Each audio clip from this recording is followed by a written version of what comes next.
Welcome to the Produce Moms Podcast, where we believe there is a produce mom in all of us.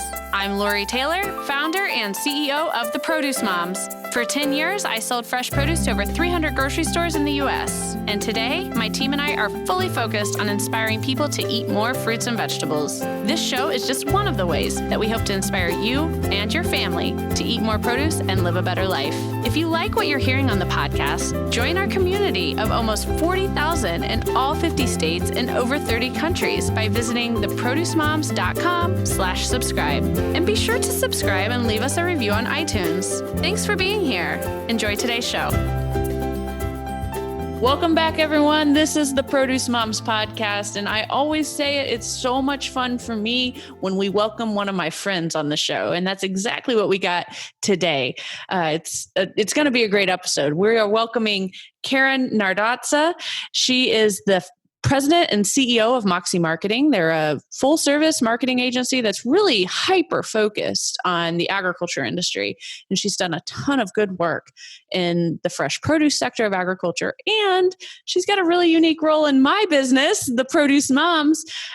Karen worked with me to do some strategic planning in like 2016, 2017 to really help me get my act together as a business owner and stop living so in the moment and having the only strategy on my mind being, hey, just don't go out of business. Because I'll tell you what, I operated under that strategy for at least a year, maybe two.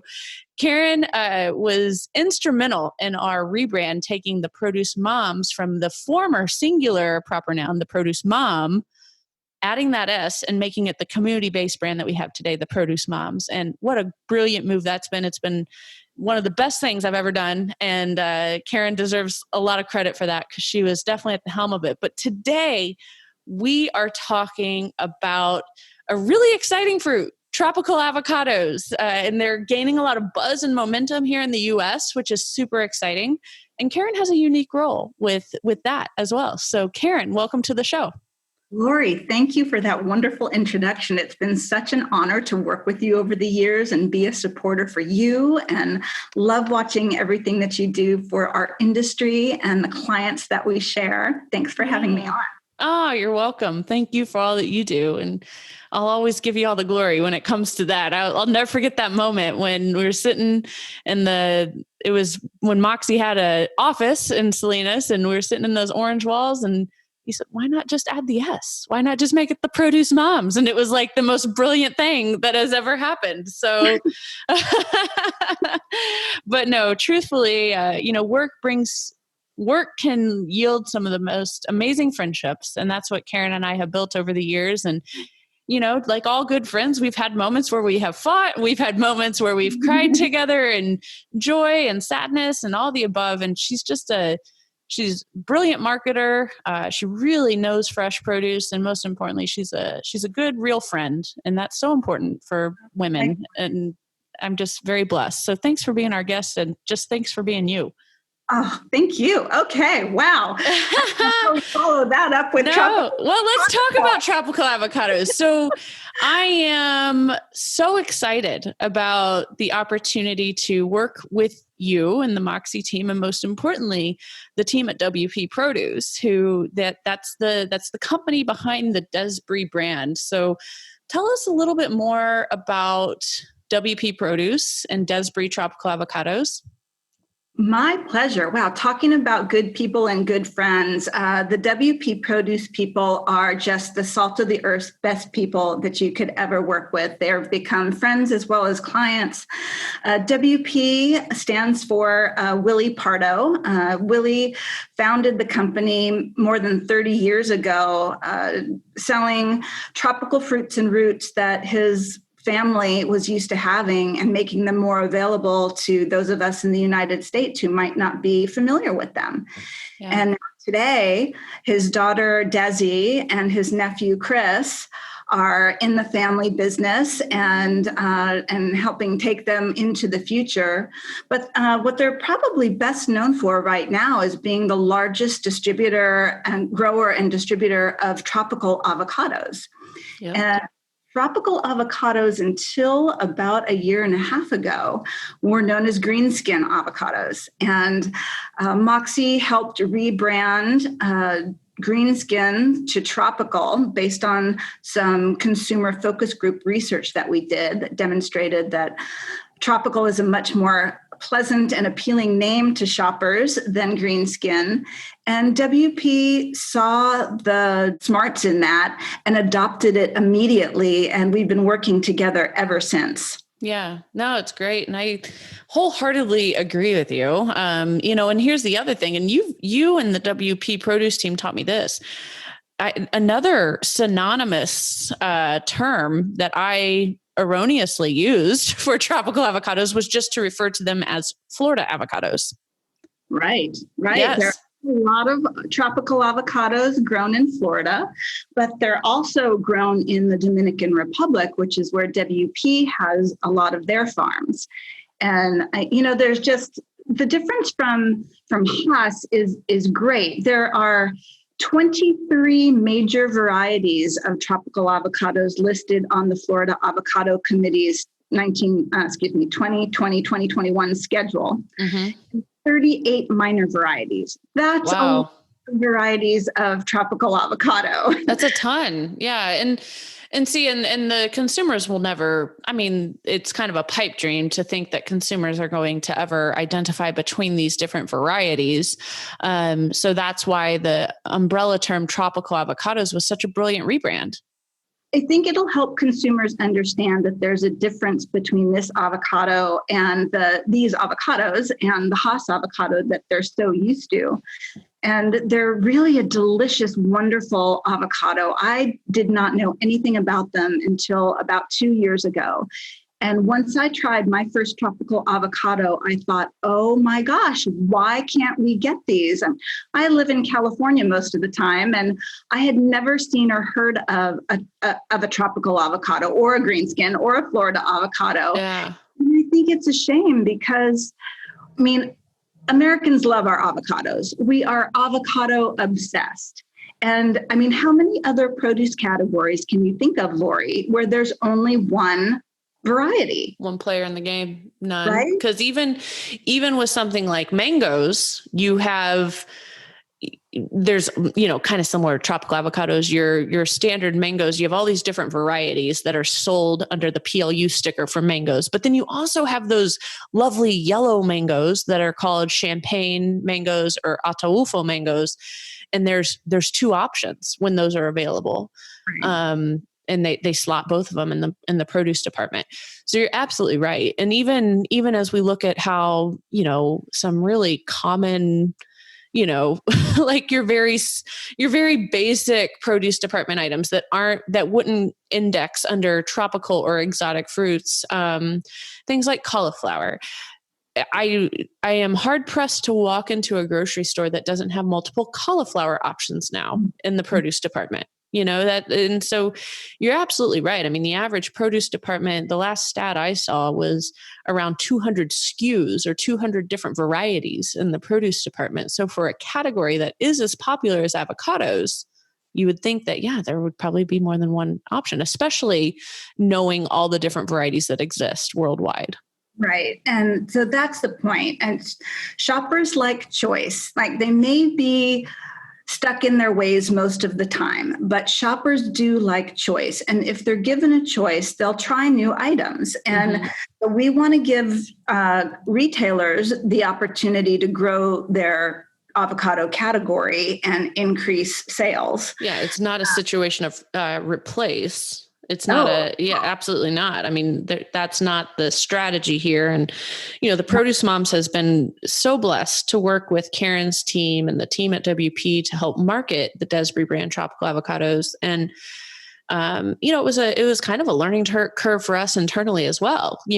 I can't really think, Karen, of, I've been in the produce industry about, 15 plus years, and I can't think of another time, whether it was at the sales desk or since I've been hyper-focused on media and education, I can't think of another time where we tried to grow the category like this. Right. That's what we've been talking about at Moxxy as well, how exciting it is to get the opportunity to help our clients grow the category. And so, that's definitely keeping us motivated. And It's been an interesting road to get this avocado onto shelf and introduced to more retailers. Some are very willing and interested to try it and to put it on shelf, and others want to wait and see how it does in other markets before committing. But I think that it's definitely on the way up, and it's exciting to be on the ground floor to get that going. Are you seeing better success in the South, like the regions of the U.S. that are actually closer to the tropics or closer to Florida, where this variety of avocado is more well-known and consumed regularly? Well, right now, the Southeast and the Northeast are the two areas where tropical avocados are most well-known at this point. Mm-hmm. But we think that based on the consumer focus group research that was done, that anyone who's an avocado lover will like this avocado. Now, they are a little bit different from Hass. For one thing, they're 2 to 3 times, sometimes 4 times. They're huge. Yeah. And that's a lot of fruit, Yeah. But the great thing about this fruit is that when you slice into it, it doesn't oxidize as quickly. Right. So if you're used to your avocados and your guacamole turning brown, seemingly moments after you've cut it, tropical avocados will be a nice surprise. When we first received a shipment at our house, it's just my husband and I. So we sliced the avocado in half and put the other half in the refrigerator.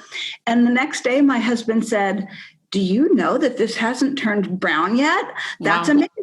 Yeah. And so it was overnight and it still hadn't begun to oxidize. So, but it's great for families too. We heard in our focus groups that moms were delighted not to have to cut into as many small avocados to feed their family. Yeah, it's a natural family-sized avocado, folks. So it's I can definitely relate to that feedback because that's definitely how I feel using tropical avocados in my home. Yeah. Well, they're wonderful for a lot of different types of recipes. They do have a bit of a higher water content than fat content. So the ratio of water to fat is different than Hass, which makes it a little bit of a sturdier avocado and not quite as rich. Yeah. It's still got that lovely buttery flavor. The mouthfeel is slightly different, but it's fantastic for salads and for slicing onto sandwiches or for making ceviche. There's so many wonderful things that you can do with tropical avocados. It probably won't be the guacamole experience that you're used to, but because it doesn't spread the way that I don't think the tropical avocados spread the way that a Hass avocado does. Right, and that's probably the biggest consumer and retailer education that we're trying to help WP and Desbry get the word out about, that this is a wonderful avocado for a lot of different applications and dishes, but it is different. Heck yeah. I mean, look at apples. You've got apples that are still grown today that you really like. I mean, some of them are starting to be phased out a little bit, like the Rome apple, for instance. Like if you've ever bitten to one of those to eat it, it's awful, but it bakes the most delicious pie. And you have a lot of apples that aren't, that's kind of an old school variety. We sold a lot of them though, when I was at the sales desk at Indie Fruit. But, look at like Granny Smith apples or Pink Lady apples or, and how those characteristics compare to other varieties. Galas, Fuji's, Red Delicious, Sweet Tangos. I mean, we could go on and on, but I think it's a great and very important point to call out that you don't have to be, the fruit isn't meant to have the same characteristic as other varieties have. It's not meant to. Well, it's meant to, it's a wonderful fruit to give home cooks and even chefs opportunities to do something with that avocado flavor that maybe a Hass avocado wouldn't be the best solution for. And so we really haven't talked much about how this could be a really fantastic food service item. And with COVID right now, it's probably not what's really on anybody's mind anyway, but it could be a really fantastic food service item because it stands up and because it doesn't oxidize as well. I would think that chefs would adore the way this avocado behaves in terms of food prep. Yeah, absolutely.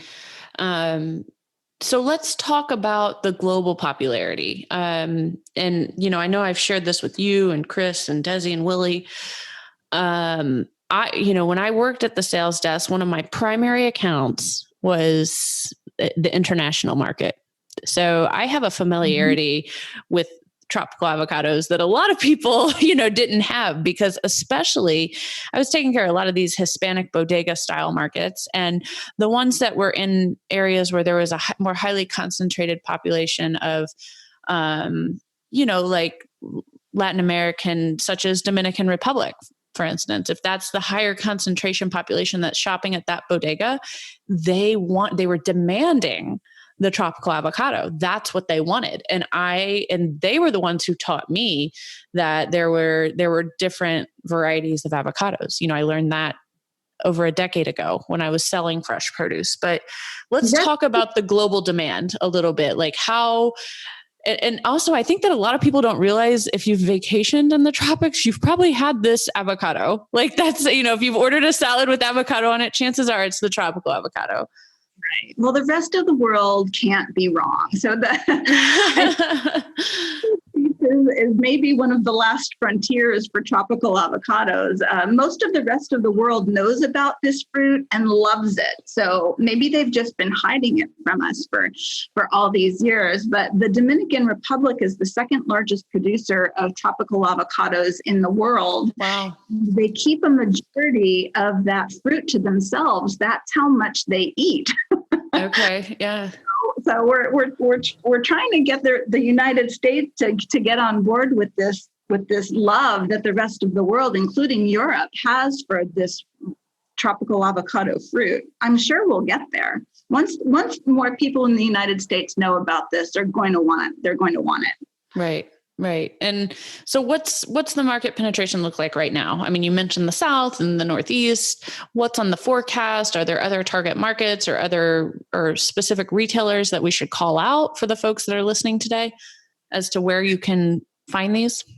Well, I know that for sure that WP is selling into Walmart and Publix, and they have a program going with Kroger, and the markets that we identified as the top opportunities were California and Texas.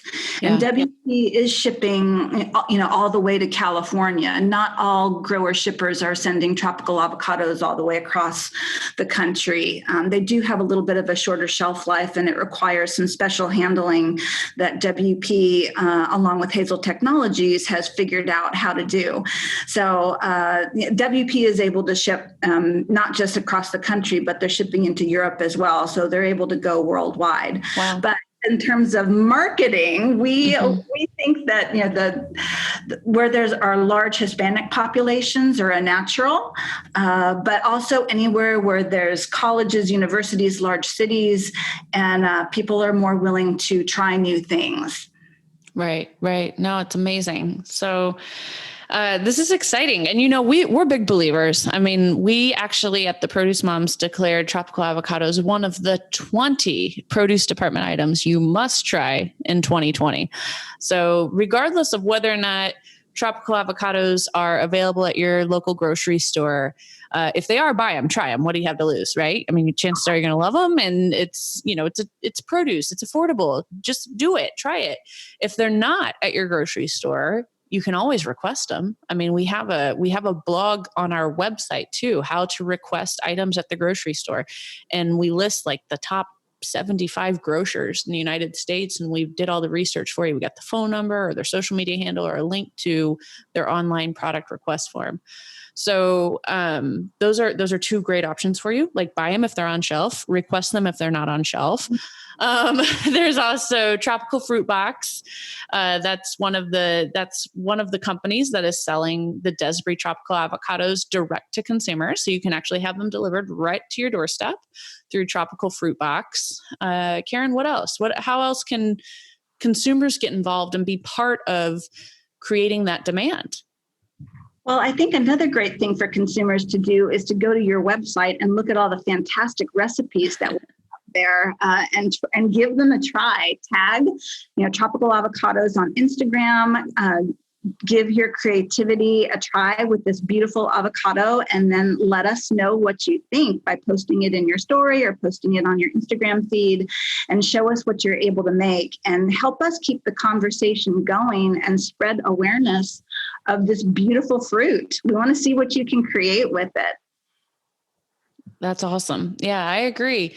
And, Karen, with that, I think we're unfortunately at the end of our show today, but it's been such a pleasure discussing this with you, educating our listeners today on this exciting new variety. And it's really not new. It's just new to America. So, and only new to certain parts of America. This is a favorite variety of avocados. Tropical avocados are a worldwide favorite. So get with it, folks. Try them. I promise you're going to love them. But with that, I'm going to throw the mic back to Karen for our closing remarks. And just as always, I'm thankful you're here. I'm thankful for our guests. I'm thankful for the good people who make my obsession with produce possible. And obviously, today that shout out goes to the good people at Desbry Tropical Avocados. So Karen, with that, please close us out. Well, Lori, thank you so much for having me on and letting me talk about my passion project, the Desbry Tropical Avocados. And I encourage everybody who's listening to go to your grocery store and pick up a 2-count bag and then take it home, try it on your family, and then tag it on Instagram and let us see what you've created. Enjoy. Thanks for joining us on this episode of the Produce Moms Podcast. If you or someone you know would like to be a featured guest, just send an email to lori@theproducemoms.com. We know there is a produce mom in you because there's a produce mom in all of us. Join our community on Facebook and all social platforms. Help us change the way America eats. Thanks again for listening, and we'll see you next time.